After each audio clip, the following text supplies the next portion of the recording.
be informative.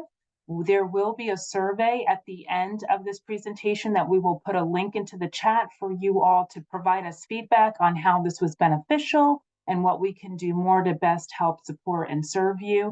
I'm going to turn it over now to the fantastic Alyssa Bridges, who is our administrative coordinator. Hello and good evening, everyone. Thank you for joining us today. Thank you, Dr. Shaver. And I have the pleasure of introducing you to our guest speaker tonight.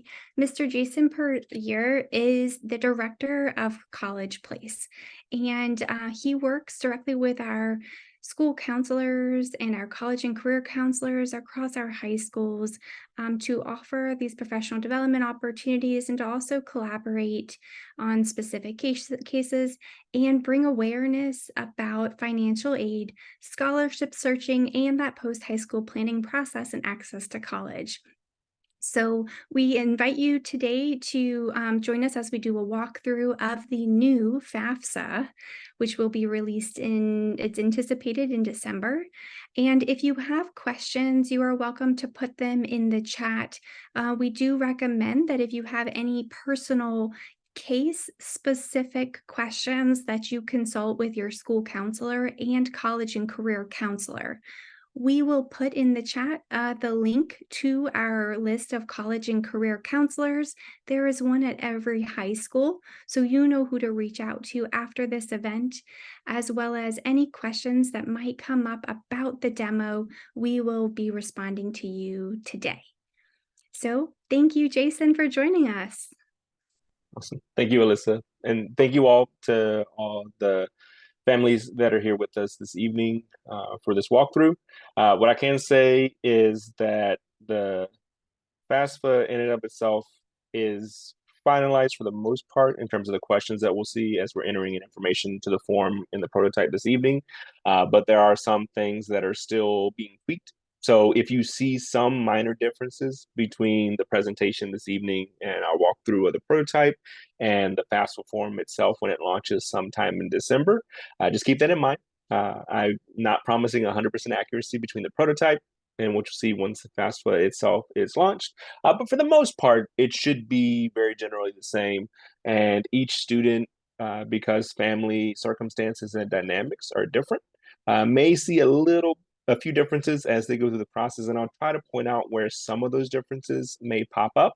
But for the most part, we're going to be focusing this evening on what the student will see from their perspective as they log in and work through the FAFSA form itself.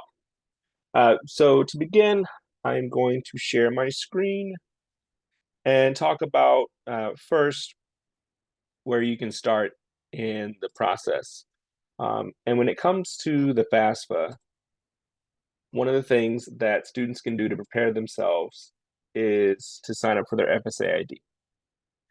If you go to studentaid.gov and to create an account, you can actually use the website that's here at the top of the screen to do so. But every student that's listening live, or for parents, if you're trying to figure out where to get your student started in the process, if they have not signed up for their FSA ID as of this evening, that's a great place to start. They'll need their name.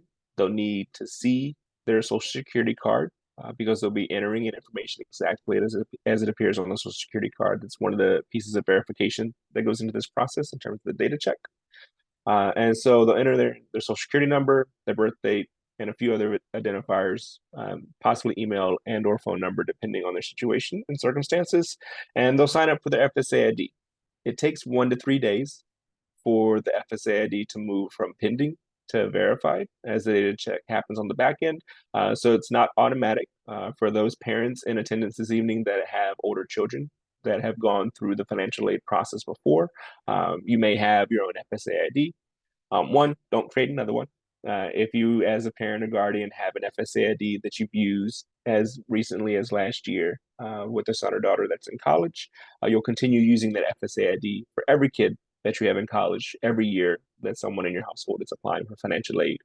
Even if you choose to go back to school at some point, you use that same FSA ID because that information is your electronic signature tied to your birth date and your social security number. But to get started with this evening, one of the things that I want to highlight are a few of the differences in the FAFSA especially for families that have been through this process before.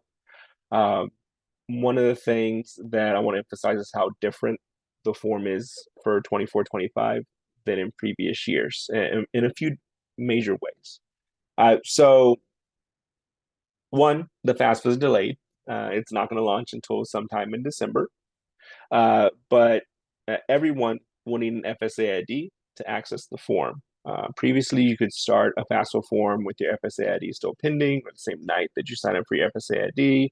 And operationally, once the FAFSA launches, you should still be able to do that. But it's a role-based entry into the form. Whereas before, if a student logged in to start working on the FAFSA, or the parent logged in to start working on the FAFSA, in previous years, you were working on the same form. All 7 sections were visible, and then the student and or parent at that point towards the end would enter in their FSA ID. Everybody signs it, submits it, and you see the same form all the way through.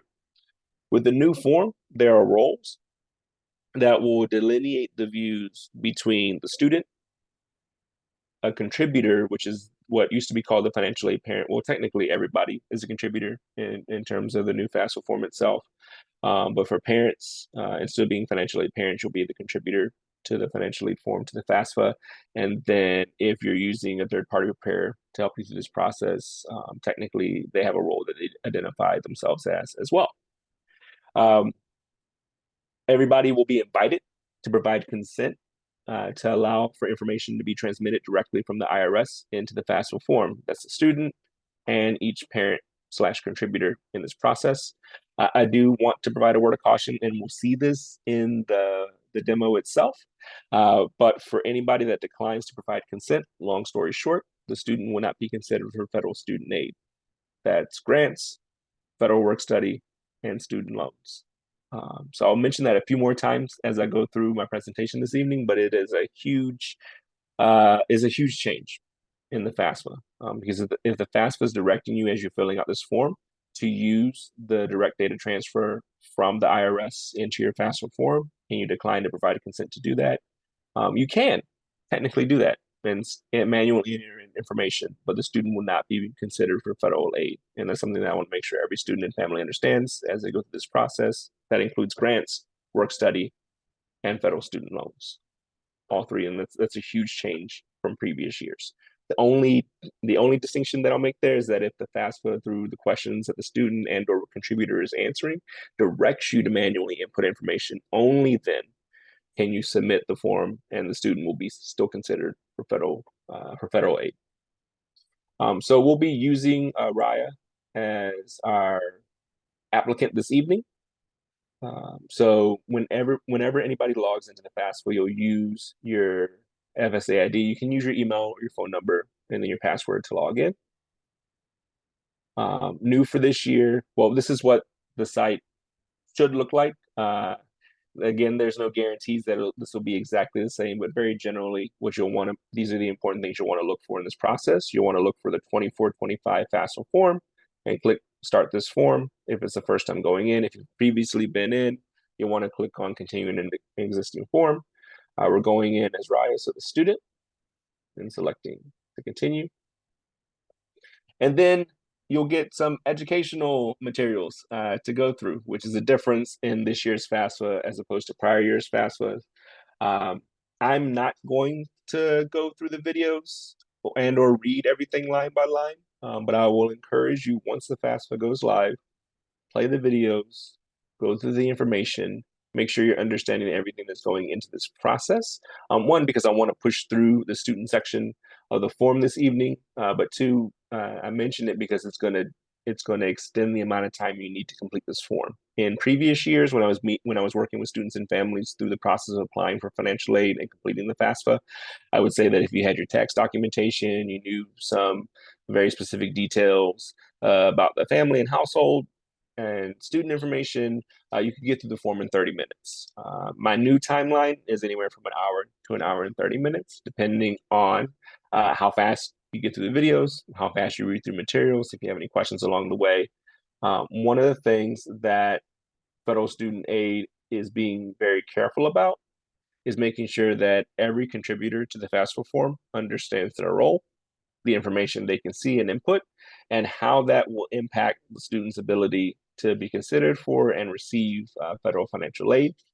As you can see from this slide that we're on now, the student's answers will determine the parents and or spouses of the parents that will be identified as contributors for the purposes of federal student aid. So they'll complete their own sections. They'll be sent an email to get invited in. They'll have to create their own FSA ID if they don't already have one.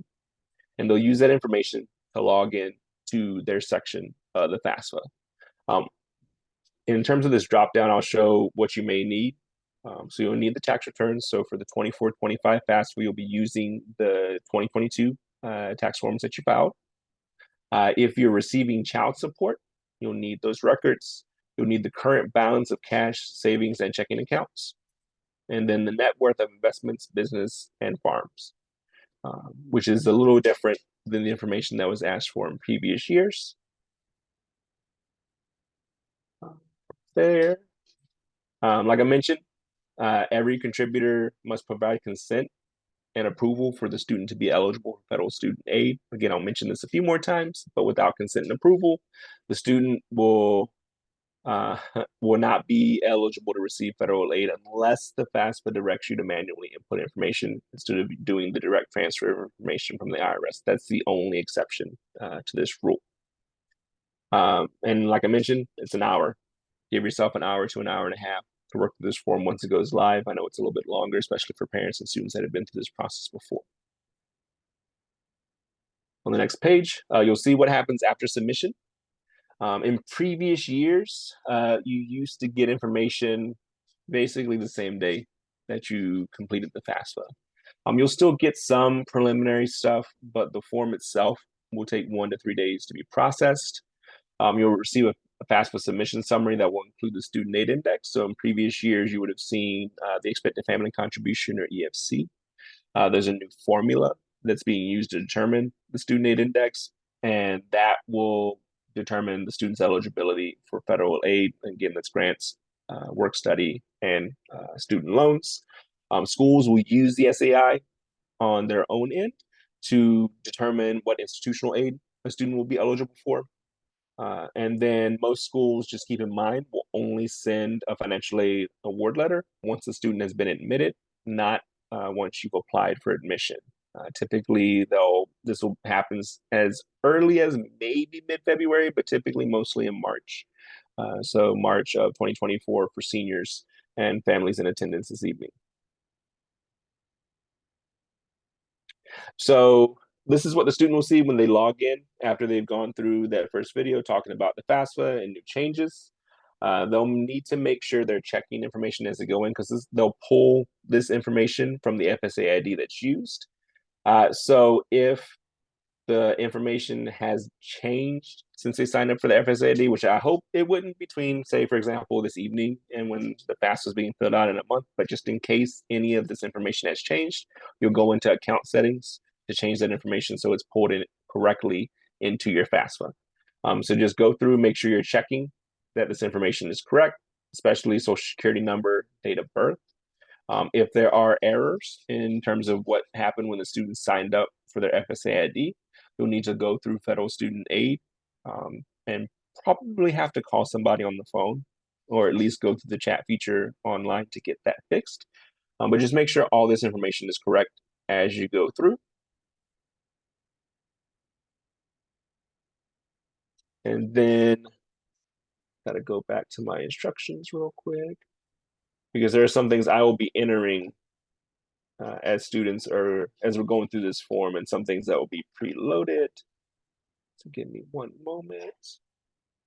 Jason, while you're doing that, we wanted Yes. to give a shout out that every high school is hosting hands-on help FAFSA sessions. So if you're a senior family and you want to get this done and you want some help, Dr. Shaver put in the chat a link to all of the dates, and you can attend a hands-on help session at a different school. So you do not need to only attend at a specific location. So just a shout out while you are getting that information. Thank you. Thank you both. Again, this consent piece is new for this year. And I just want to highlight here, it's spelled out very clearly. If you don't provide consent for an approval for information to be transmitted directly from the IRS into the FAFSA form, and this is anybody, this is a student, if both parents are identified as contributors or a parent and a step parent, whomever it is, if anybody declines, the student is ineligible for federal student aid. And again, that's grants, work study, federal student loans. If you select approve, you'll import federal tax information directly into the form. It'll be encrypted. So even the contributor, as they're giving a consent and providing approval for this to happen, you won't see it because it'll be encrypted in the form itself in terms of protection. If you select decline, information won't be imported, and then the student won't get federal aid. I want to highlight here because you can decline. Anybody can decline. Any contributor to the FAFSA form can decline to provide consent and approval for information to be transmitted directly from the IRS into the FAFSA form. But again, it's going to probably annoy you how many times I say this evening, but I want to be absolutely clear. If anybody declines, that's okay. There's just no federal aid. And I don't want anybody to be surprised by that if you go through the process and choose not to provide consent. If parents are concerned, the IRS already has information. Once the FAFSA is filed, that's the data that will be checked to verify the information that is in the FAFSA form. So regardless, even if you manually input the information, the data will be checked with the data that's on file with the IRS. So it doesn't do you any favors if you decline to provide consent because the kid won't get federal aid and the data is going to be checked with what's on file anyway. So I encourage every student and family, every contributor, provide consent, give the approval, let the information be transmitted directly into your FAFSA. It's encrypted. It'll be verified with the information that's already on file with the IRS. And it's the reason that consent is such a big thing in this process is because it's one of the things that the IRS required for everybody to provide for them to transmit the information into the FAFSA form. Part of it's legal in terms of what the federal legislation required to happen with the changes in the FAFSA form itself. Part of it's operational. The IRS wouldn't agree to transmit information without the consent and approval of every contributor being given for that information to be transmitted in. I encourage you to read through all the fine print. You'll see this as you're consenting and giving approval for information to be shared. It talks about how this information will be disclosed and how it will be protected in the process of information going back and forth between the IRS and federal student aid in your FAFSA form.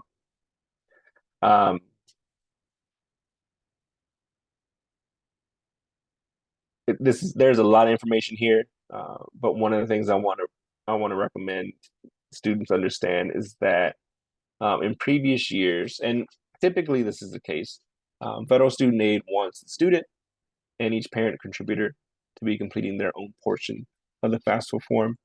I know that for a whole bunch of different reasons, some parents may be doing the vast majority of the FAFSA form for the student, or the student may be doing the vast majority of the FAFSA form using sometimes the parent's information.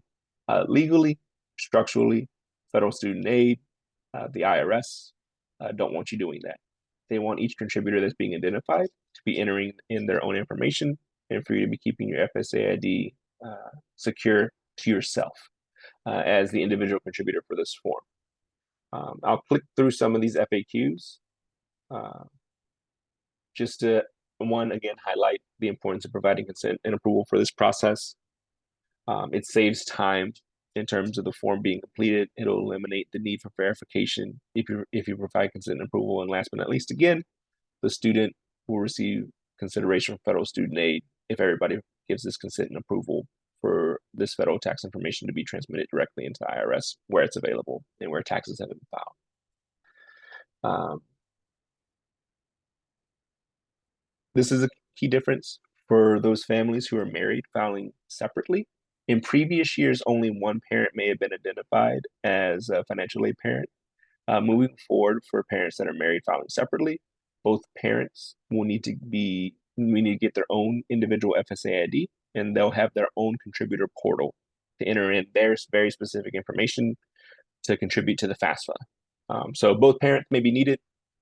And this is actually a good place to mention. This is one of the reasons I'm also stopping with the student section this evening, because it doesn't exactly allow me to move forward with a married joint filing parent household, even though that's what the demo was supposed to do. So I'm not going to go into that.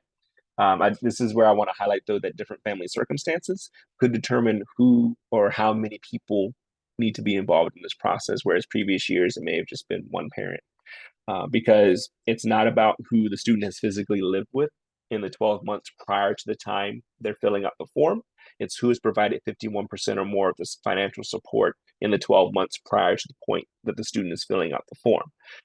So for parents that are married, that have lived in the same household and nothing's changed in terms of their relationship or filing status, it's going to be one parent that's identified. Nothing complicated from there in terms of who is identified in this process. If parents are filing separately for any reason, both parents will be identified as contributors for the FAFSA. If parents have separated or divorced between 2022 and 2024, the non-custodial parent may be identified as the contributor for the purposes of federal student aid for the FAFSA, or both parents could be identified. It just really depends on timing, dates, and then who has provided what financial support. And I want to remind students and families, it's not just about child support that's being paid. It's about what it costs to keep a roof over a kid's head, electricity, food, gas, transportation costs, health insurance, all those things. So in a lot of cases, for students who aren't sure, federal student aid will be directing students and families to decide on their own what information they need to be reporting and who's going to be identified in this process. I know that sounds confusing, but what I'm hoping is that for the most part, it'll be easy once you see the form itself. Is there a question I can answer, Alyssa? Yes, just a question from our audience. If Sure. we import the tax information from the IRS directly, do we still need to manually type it in? That's a great question. So no, if you import the information directly in, you'll see a bunch of encrypted boxes on your FAFSA, and then you won't have to manually input that information that's being transmitted directly in. You'll have to manually input asset information, like your balances in your checking account, savings account, things like that, because that's not on file with the IRS. But otherwise, that federal tax information will be in. You don't have to worry about it. You won't actually be able to double check it in real time because it's encrypted. So one of the things I do want to mention, if you have any questions about that, once the FAFSA has been filed and processed at the institutional level, wherever your student is intending to go to school, you can work with a financial aid office on that at that point to make sure that the data is clear. And I know that's really discomforting, but what's supposed to be transmitted is everything that's on file as of 2022 for the 2024-25 FAFSA form. And is there another question, Dr. Shaver? Yes, from the audience wanting to know if we have if a grandparent, has a Virginia 529, do they need to be listed as a contributor?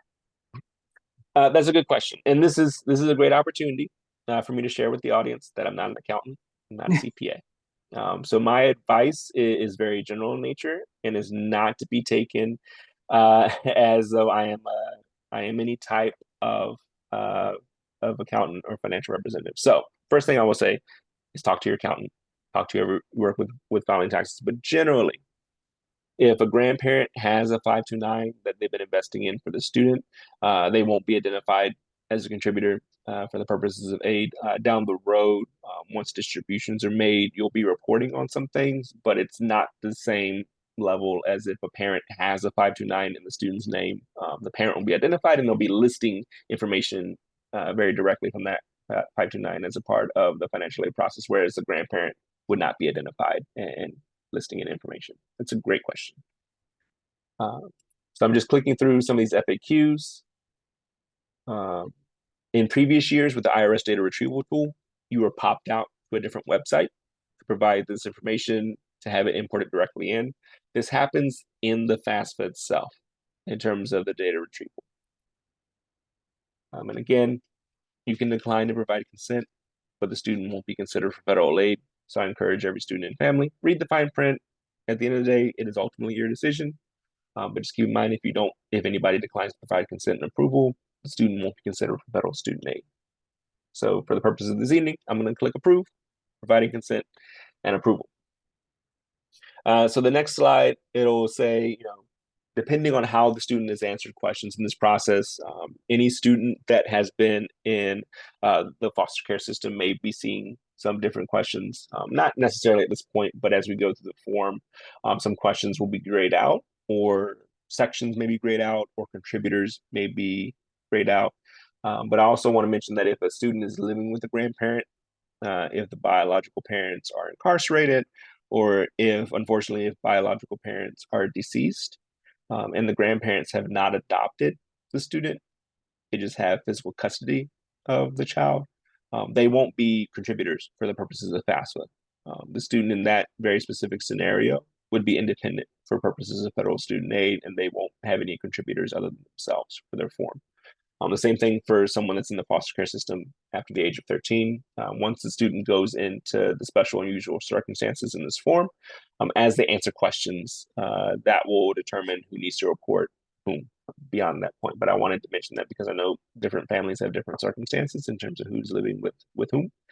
And I want to make sure that I highlight where some of these differences may come into play in this process.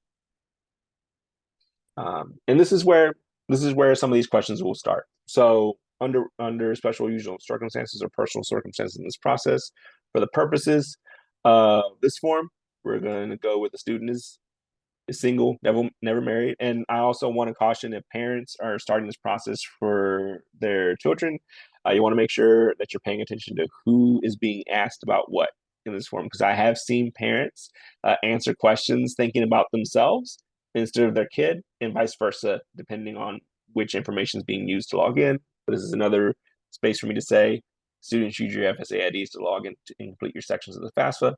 Parents/contributors, log in, complete your specific sections of the FAFSA with your FSA ID. Try as best as you can not to use each other's information, because legally you really shouldn't. But also just to avoid incorrectly inputting information, because it's just a matter of muscle memory at this point for a lot of people with computers. So from there, we're going to go through. And for this student, first year freshman, this is true even for students who have dual enrollment credit in high school. Even if you're going to complete an associate's degree, by the time you get through your summer, you will still be a first year freshman in terms of federal student aid. That's to give the student the flexibility and the ability to apply for aid over multiple years in school, even if they decide because of advanced credit standing that they want to graduate early. So just make sure that you select the applicable year. Even if the student has an associate's degree, they won't receive it. It won't be conferred typically until 2 to 3 weeks after their high school graduation. So for the purposes of this form, beginning that next year, they'll be a first year freshman. And then same question here, unless the student is coming from a foreign country and has a bachelor's degree already, it's first time bachelor's degree. So no here, through. And then this is another area where, because of special unusual circumstances, a student may have different people or a different person identified than they may have thought going in as far as who needs to contribute to their FAFSA form. Any student that is active duty military or a veteran of the U.S. Armed Forces, if they have children that will receive more than half their support from that student, if at any time after the age of 13 they were an orphan or ward of the court, or they're in the foster care system, as you can see from all these situations,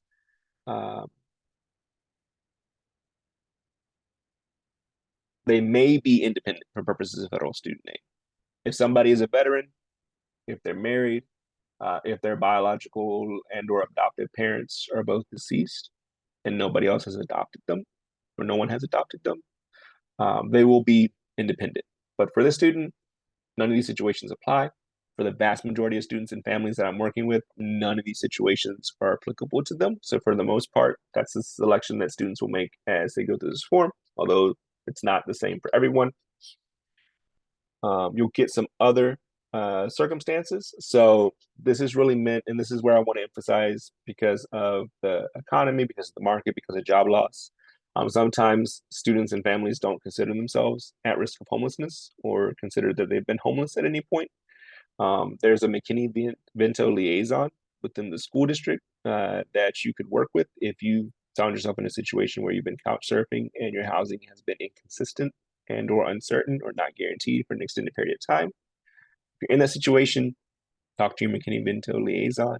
Your school staff here this evening can help you get connected to that person if you need them as a resource. But for this student, we're going to select no. And for most students, unfortunately, they're not in a situation where they have to consider whether or not they're at risk of homelessness or not. So this is another place where I really highlight the importance of parents, contributors being engaged in this process of financial aid, because it's not enough for a contributor to say, I don't want to contribute financially to my son or daughter going to college, for them not to have to report information in terms of the FAFSA form. I get questions about this every year. How can a student be independent for purposes of federal student aid? It's very rare, and there's very specific circumstances and situations that have to be met for the student to be declared independent until they hit the age of 24, and or they're married, and or they're serving our country and become a veteran of the armed forces. It's very rare outside of those specific circumstances until they turn 24 for a student to be independent versus federal student aid. Some of those are some of the special unusual circumstances I've already highlighted in the previous slide. But if the student will be physically at risk, if they're contacting their biological parents or the people that have been identified as needing to contribute for their FAFSA form, you would answer yes on this section. But for most students, they're going to say no, because they've been fortunate not to have been exposed to these scenarios that are listed here. And then, so that's where you'll see your dependency status. So for the student who was in the foster care system or maybe living with grandparents because of X, Y, and Z reasons, depending on the questions and how they answer them, they may see that you're an independent student. And so that you're just responsible at that point for reporting your information, using your FSA ID, signing your form, providing consent and approval for information, whatever it is, to be transmitted directly in, and then your process is done at that point for the student once they get all the way through their section of the form. If parents are unwilling to provide this information, and there's no special usual circumstances that apply, you can select yes to be considered for a direct unsubsidized loan only. Again, I would not recommend it. Provide consent and approval and information to be transmitted directly into the FAFSA form so that a student can be considered for all forms of federal aid and not just unsubsidized loans. So for this student, we're going to say no. And for most dependent students, it's going to be the case. And so then from here, it's going to ask about parents. And so for parents coming from a married household, they'll say parents are married. They'll need to provide information about both parents. And this is part of the reason I'm not going into the parent section, because technically this might not be right if parents are married filing joint returns. If that's the case, only one parent/contributor will be identified for the purposes of the FAFSA, and that one contributor will have their own FSA ID if they already have one, or they'll need to create one if they've never had one before, and they'll log in and submit demographic financial information and then sign the FAFSA form. So I'm going to select Jason, can continue. you repeat that again, Yes. just one more time? Because that's been coming up quite a bit in the chat in terms of questions, wanting that clarification, because we know with the new FAFSA coming out, so parents that are married file jointly Yes. will Only only need one. one FAFSA ID number. Yes, for the parents. Yes. Yep. Okay. So only. Did only you all one. hear that? I just want to make sure, because I know there's a lot of questions with that, so I just wanted to repeat it again. Well, and in the same case, Jason, if Mhm. they are divorced and they don't live together, do both parents need to submit their information through the FAFSA? Possibly. Okay. It depends on when the divorce happened. So if for the whole tax year 2022 and say for the vast majority of 2023, parents were married together, joint tax return filers, and even for 2023, they're going to file jointly, even though they may separate over the holidays. For students in those situations, they'll still be entering in information about both their parents, but only one parent will be identified as a contributor for the FAFSA form itself.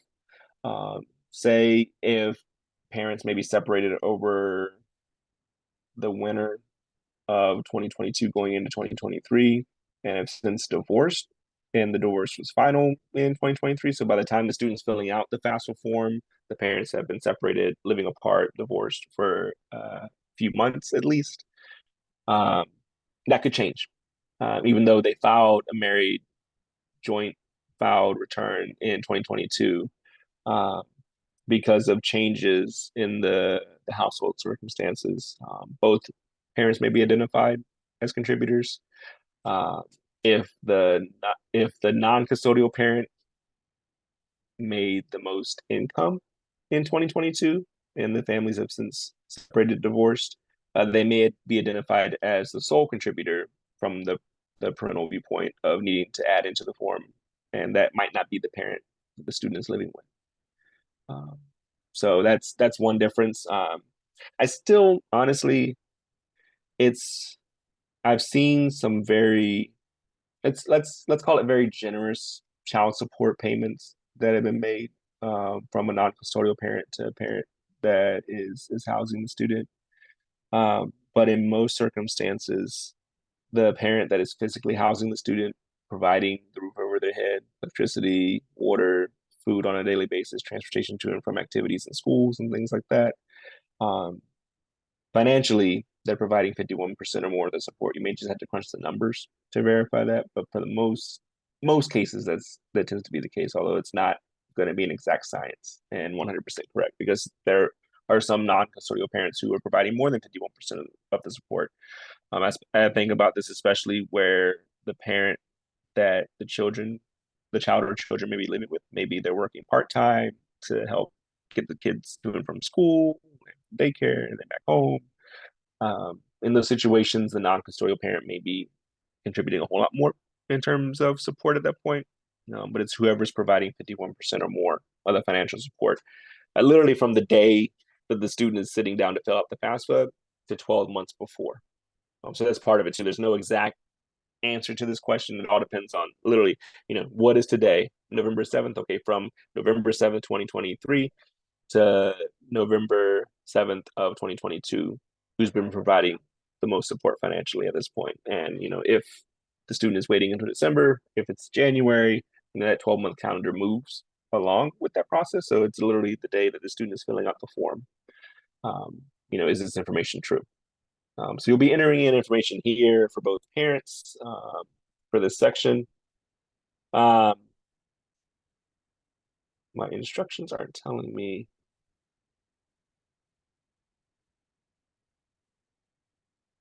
This is where this stops. Okay. So from here, there'll be demographic information that the student runs through. Some of these questions they can choose to identify and answer or not. In future FAFSAs, some of these questions, well, you can't skip them, but you can say prefer not to answer in terms of the question, so you don't have to make a selection in the demographic section, but every student has to move through it.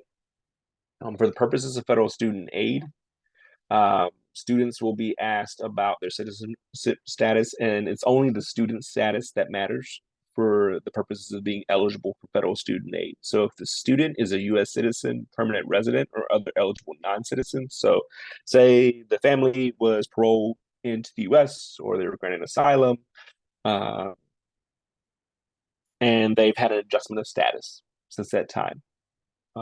As long as the adjustment of status is not in process, and they've been moved past that judgment phase, because I know for each category it's a little bit different. So I'm trying to be as open as possible in this description. But as they answer questions, there's drop downs that you can choose for non-eligible non-citizens that will identify those that are also still eligible to receive federal aid. And it's only the student status that matters for this question. The parent status here has no bearing on whether or not the student is eligible for federal aid. This is as far as this section will take us. I do want to highlight that I know the prototype is not as robust as I would like to see it. And in typical years, you can move a lot further through this process. There's other scenarios that we could work through, but for the purposes of this evening, I just wanted to show what students will see on the front end as they go through. Once you enter in your parent information and answer demographic questions, for students who aren't working, the financial section is going to be very easy. Typically, you'll enter a bunch of zeros because there's no information to directly import from the IRS because you haven't been filing taxes. The tax piece of this also doesn't matter who's claiming the kid. If parents are married, filing separate returns, you'll be reporting this information as a part of this process, but the claiming of the dependent alone does not identify who's going to be the contributor for the parents that are married filing separately, or for parents who are separated or divorced, who's claiming the kid. If divorced parents are doing odd year, even year for claiming in terms of dependents, that also will not automatically determine who's going to be identified as a contributor for the purposes of the FAFSA. It may end up being the same person who's claiming the dependent, but it might not. So even though the information is being ported in directly from the IRS, that doesn't mean that that's who is going to be added in as a contributor or identified as a contributor for the purposes of the FAFSA. And I know I'm using a lot of information and words there. So I'm going to also highlight for the last part of this, for the colleges, students can list up to 20. I always encourage seniors not to apply to that many schools. But if you've applied to more than 20 schools, once you submit your FAFSA and you receive your FAFSA submission summary, you can go back in, delete school codes, and add in more, resubmit, and get that information out to those schools. And at the end, you have your signature page where you'll use your FSA ID to sign your portion of the FAFSA. And this is also where I want to highlight for parents. You won't see this when you log in to your contributor portal for the FAFSA. As a contributor that's not the student, you're going to see demographic information, financial information, and then signature. That's it. You're not going to see the school list. You're not going to see the information that your child put into the FAFSA. This is where I also encourage students and families set aside an hour to an hour and a half to work through the FAFSA form together as a family. So that way, parents, you can see what the students putting in. Students, share your school list with your parents so that they know where you're applying and hoping to be considered for financial aid. Parents, if you're using the same laptop as a student used to fill out their portion of the FAFSA, close out the window that you're in and open up a new window, start a new browser session. So that way you're not accidentally porting over any information from the student section into your portion of the FAFSA or accidentally logging into their section and answering questions. I've seen that happen in previous years, but they're really being a lot more specific about how they want people to log into the FAFSA form, and federal student is being really adamant about wanting students to log into their section, and then for each parent to log in to their section if they're both identified, but for every contributor to complete their own portion of the FAFSA. The parent or contributor won't be able to see the status of the FAFSA form, but the student will. Once their contributor or contributors are identified, they'll be able to see if the email has been opened, if the contributor or contributors have logged in to start working on the FAFSA, if they've finished their portion of the FAFSA, if they've used their FSA ID to sign and agree to submit the form. That's the extent of this prototype. Again, I could go into more scenarios from here. There's a lot of different directions we can go in, but while we do still have some time at the end of this presentation, I want to see if there are questions I can answer this evening while we're still here. Okay, thank you so much, Jason. We do have about 10 minutes and just want to take a look at some of the questions that have come up. And again, we do want to remind families, because there's a lot of information that's involved with this. And as Jason has shared, he's not an accountant to go through and provide any financial guidance. And so for those that do have an accountant and have some questions about assets, I've seen some questions such as that come up, please be sure to talk with your financial person that you speak with. Also, as a reminder, we will have hands-on FAFSA sessions in January. I'd put the link in the chat, where there will be individuals who will be able to help walk you through the process of filling out the FAFSA, because again, it's due to come out in December. We don't have the exact date yet. And our sessions will be available in January, and we have the link for you to be able to go to any of our high schools that are offering those hands-on sessions, so that you can get that personalized support and assistance. So some of the questions in terms of here's a question: any insight for early decision schools and the timeline for financial aid application to those schools? That's a good question. So I have seen for early decision schools where if they require the CSS profile for the financial aid process, they're using that to determine eligibility for the very least institutional aid, and giving a projected financial aid offer based on the profile for this year only. But that's 400 schools out of the 5,200 roughly colleges and universities that are in the U.S. That students can apply for financial aid at. So some schools may be using the profile or directing students to fill out the CSS profile.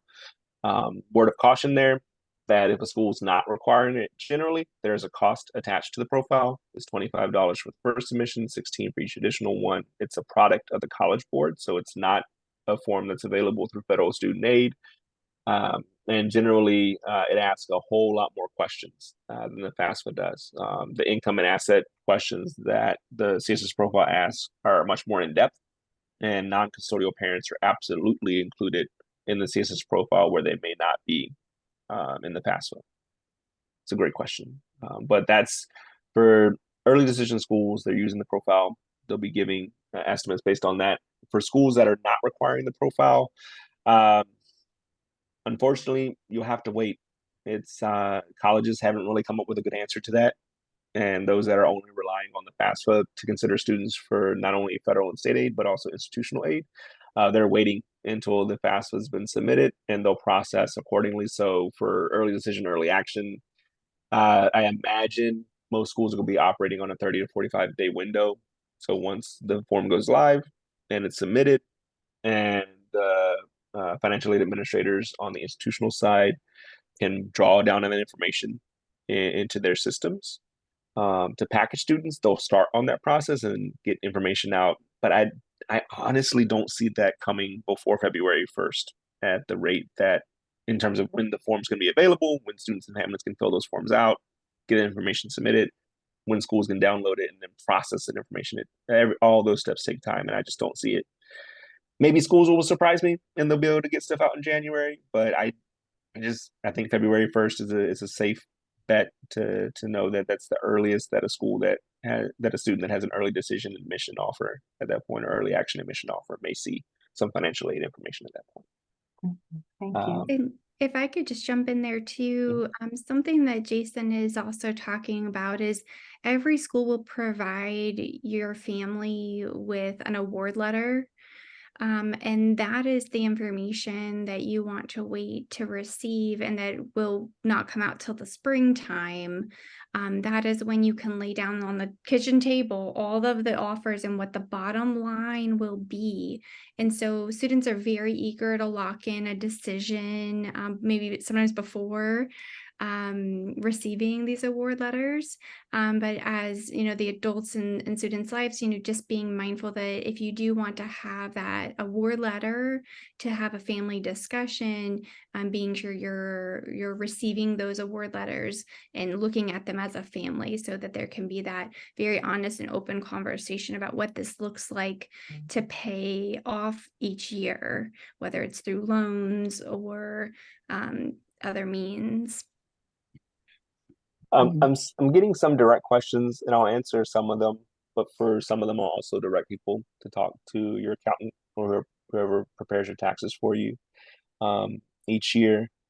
So if you can technically get student loans without completing the FAFSA or working through the financial aid process, but one of the things I want to encourage all students and families to do is that you need to complete the forms that the school is requiring, and making sure that you're paying attention to the priority deadlines for financial aid for a few different reasons. But most importantly, especially for students and families, and this comes up a lot when I'm working with students and families from the Northern Virginia region, because household incomes are higher. I know cost of living is higher, but things are not indexed by your zip code. So a lot of families, when I'm working through the financial aid process with them, they'll ask me very honestly, Jason, is this worth my time? Why should I complete the financial aid forms? We're not going to qualify for any need-based financial aid. Our family technically makes too much money. I don't want the government to tell me that I can afford to pay for X, Y, and Z when I can't. I get that. My kid is nowhere near being college age. My wife and I are already stressing about how we're going to pay for him, and this is an area of expertise for me. So what I will say is that you should complete all the forms that a school is requiring for the financial aid process, because if you don't, usually they will not consider you for institutional aid. So if the student has really achieved academically, they've contributed in their high school or the local community, or maybe they're an awesome student athlete, or they've gotten some awards for their music or their art or other performance arts, and those things are really highlighted through their application, they may be selected for an institutional scholarship based on their merit and based on those categories that I just highlighted. But if they have not completed the process of applying for financial aid, most institutions will not award those funds to the student, even if they're eligible to receive them. So it's always worth every student and family's time to complete the process of applying for financial aid, fill out the FAFSA if the student is eligible, any other scholarship applications that the institution requires for institutional aid. There may be some additional forms like the CSS profile if the school requires it. University of Virginia is one school that requires the CSS profile in the financial aid process in addition to the FAFSA. Make sure you complete all those forms by the priority deadline so that any aid the student is eligible for, whether it's need-based, which is most of what federal and state aid will be in the financial aid process, or merit-based, which institutional aid tends to be a good mixture of that between need-based and merit-based financial aid. Give the student the opportunity to get access to any aid they are eligible for and can receive to help them pay for their cost of attendance. If the student decides that they say yes to a school in January, then you get all your financial aid award letters in March, and you have to have a conversation. Hey, I know January felt one way, but this is what's affordable. Have those conversations and then reach out to the school. Worst case scenario, the student may lose a deposit if that's already been paid. But take that time prior to May 1st, once you have the financial aid information, to make the decision that's best for the student and the family in terms of affordability. I know it can be really exciting once the students get admitted, especially if they get into a major or a very competitive program to get into, but work through the financial aid process to make sure that the student and the family can afford the education over the course of 4 years or more, depending on the program, because some programs are 4 years, some professional programs are 5 years with the co-op. It depends on the program, but work through the financial aid process. It's always worth it to do it, to at the very least unlock the potential to receive institutional aid. For any questions about investment properties or net worth, please talk to your CPA or your financial advisor, because I am not qualified to answer that question.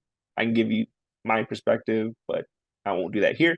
We can have a one-on-one conversation about situations that I've seen families work through in the past, but at the end of the day, I'm not an accountant, I'm not a CPA, and those are the people that are best position to answer those questions for you. I can just give general things that I've seen in the past, and that may not be applicable to your specific scenario. Jason, some questions I saw that came up were for families that the parent themselves is a student and they already have like a FAFSA ID. When they're doing this for their student, do they use the same FAFSA ID when they're filling this? Yes. So once you have an FSA ID, as long as that FSA ID is active, you'll use multi-factor authentication to keep access to that FSA ID, but you'll use it for you as a student. If the student is also a parent, you'll use that for your kid when they fill out their FAFSA form, and you'll go in as their contributor, even though you may be a student on your own FAFSA form without any contributors, unless your spouse is also identified at that point if you're married. So you only have one FSA ID at a time. This is another point that I'll highlight that I have seen some families where there's a situation with the cell phone that's being listed in the FAFSA form that may already be in use tied to another FSA ID.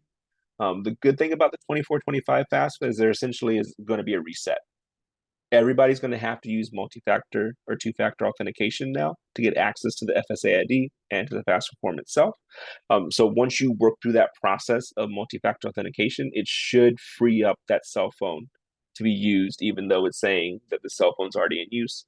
If you continue running into that hurdle once the FAFSA goes live, unfortunately, you might have to call Federal Student Aid and have an administrator on their end help you work through and troubleshoot that process. But also for any parent who does not have a social security number and or may be undocumented, do not get an FSA ID right now. Wait until the FAFSA goes live. There will be a process that you will work through with your FSA ID when you sign up for it to get your FSA ID without a social security number. Do not use an I-10. I've gotten some questions from students and families where parents may have an I-10, so an individual taxpayer identification number that they use for tax filing purposes. Do not use this. Do not use that information for your FAFSA in place of your social security number. Only use an SSN where it comes to federal financial aid and signing up for an FSA ID, filling out the FAFSA form. For those without SSNs, essentially when you go to sign up for your FSA ID, there's a checkbox that you'll check off and it'll gray that information out. And then you'll have a separate section in addition to everything else with the FSA ID where you'll go through the data check and verification, essentially as you're applying for an FSA ID. And that's only for those individuals without a social security number. Everybody else, you'll use that SSN to apply for federal aid and complete your FSA ID application as well. Any other questions that I can answer while we're still here? I know we're at time for this evening.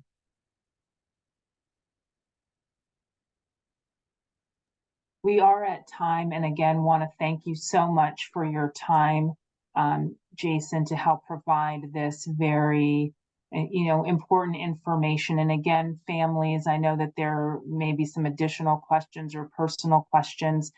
We have put in the chat for you to reach out to your college and career counselor at your high school, as well as we will have those hands-on FAFSA nights at our high schools throughout the county. So again, you can go to your high school or go to any of the high schools that are offering these hands-on sessions with individuals that will be able to help you go through and complete and fill out this application. And we invite you to again, know that the new FAFSA is supposed to be coming out sometime in December. We don't have the date of when in December, but it's supposed to come out in December. That's why we have our session scheduled for January. And so we invite you to, again, attend. If you have more specific information regarding any financial assets and things, we encourage you to speak with your CPA, your tax advisor, to answer some of those more personalized questions. Because even at our hands-on FAFSAs, that sessions, they're not going to be able to answer those particular types of questions because it is your personal information and how you choose to, how you consult with a financial advisor. So at this time, I'll turn it back to Dr. Akins and close us up for the evening. Awesome. Thank you so much, Mr. Puryear, for an awesome program. And thank you to the Student Services Department for bringing such great content to our families. This presentation is recorded, so all families that did register for the session will receive an email with the recorded presentation once it's downloaded. And you should receive that by Thursday, the latest. That way you can go back and refer to some of the questions that were asked during the session if need be. And also, we will have another session on the Family Engagement Series scheduled for Thursday. We will have a special presentation from our Career and Technical Education Department. And one of the things they want to highlight are the new work-based learning opportunities for our students. And so that presentation will be geared both towards our middle and high school families. So again, we'd like to thank you for your time this evening. This was a joint collaborative presentation between the Diversity, Equity, Inclusion, and Compliance Department here in Prince William County and College and Career Student Support. You have the contact information here for the two individuals that have presented this evening. We'd like to thank you for your time and have a great night.